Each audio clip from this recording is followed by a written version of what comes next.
All right, today we're going deep. We're talking about a name you absolutely know, the RMS Titanic. It's a story that, even more than 100 years later, still brings up these powerful images of incredible luxury, unbelievable pride, and, of course, one of the most famous tragedies in all of history. So let me just ask you this. Imagine a ship that was literally called Unsinkable, the absolute peak of technology for its time, something the whole world was cheering for. And then it just vanishes into the ocean on its very first trip.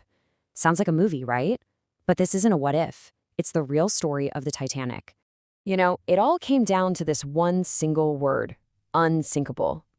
That wasn't just a description. It was a promise. It was a boast about how far humanity had come.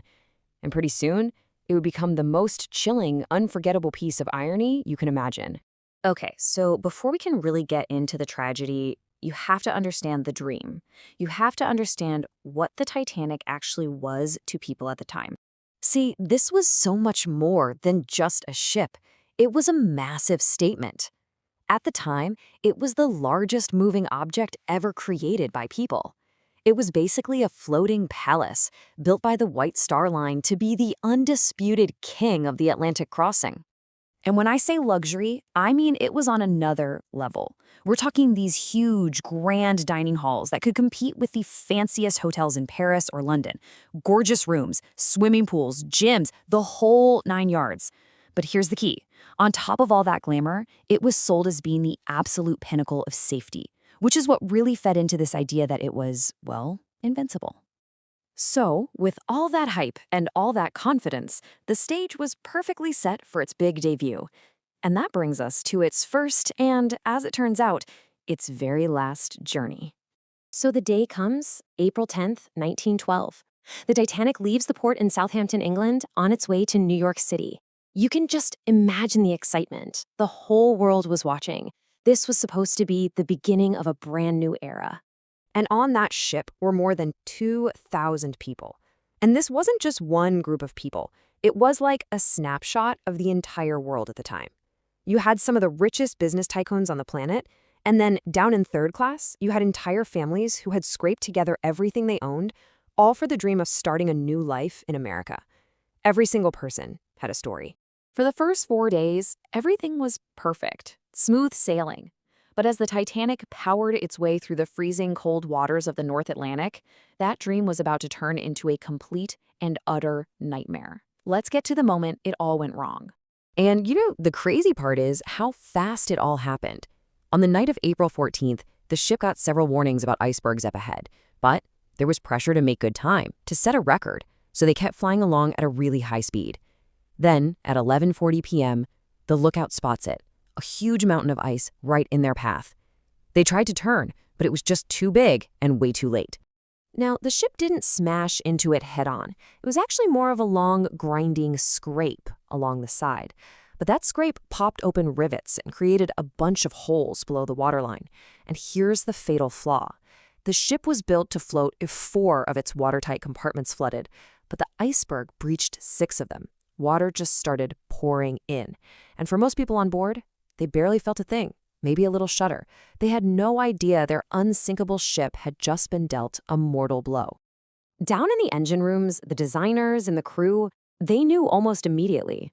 The math didn't lie. This ship was going to sink.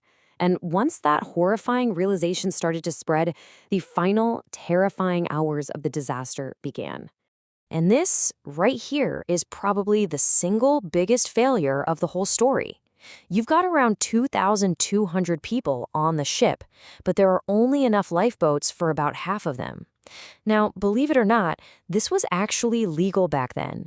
The rules were old. The thinking was that the lifeboats would just be used to move people to another rescue ship, not to actually, abandon the Titanic itself.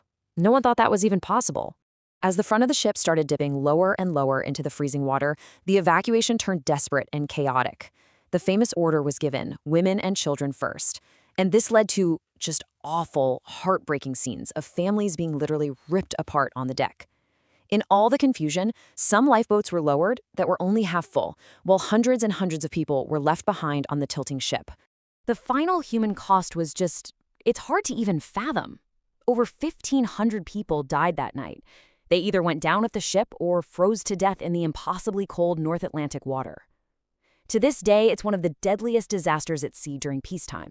Just about 2.5 hours after hitting the iceberg, the stress on the ship's body was just too much.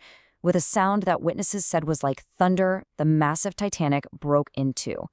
The lights flickered and went out for good, and then both massive pieces plunged down into the dark, vanishing from the world. Well, a disaster this huge, you just can't ignore it. The sinking of the Titanic sent absolute shockwaves across the globe, and it forced everyone to completely rethink the rules of safety at sea. So let's talk about the lessons that came up from the deep. The changes that followed were immediate, and they were huge. Right away, new international laws were passed. First rule, every ship had to have enough lifeboat seats for every single person on board. No exceptions. An international ice patrol was created to track icebergs so this would never happen again. Basically, maritime safety rules got a whole lot stricter overnight. So you see, the Titanic is so much more than just a famous shipwreck. It's a really brutal lesson about the dangers of overconfidence, of thinking you've conquered nature. It really just leaves us with this one powerful idea. Nothing made by humans is truly unsinkable. And the Titanic proved that to the entire world.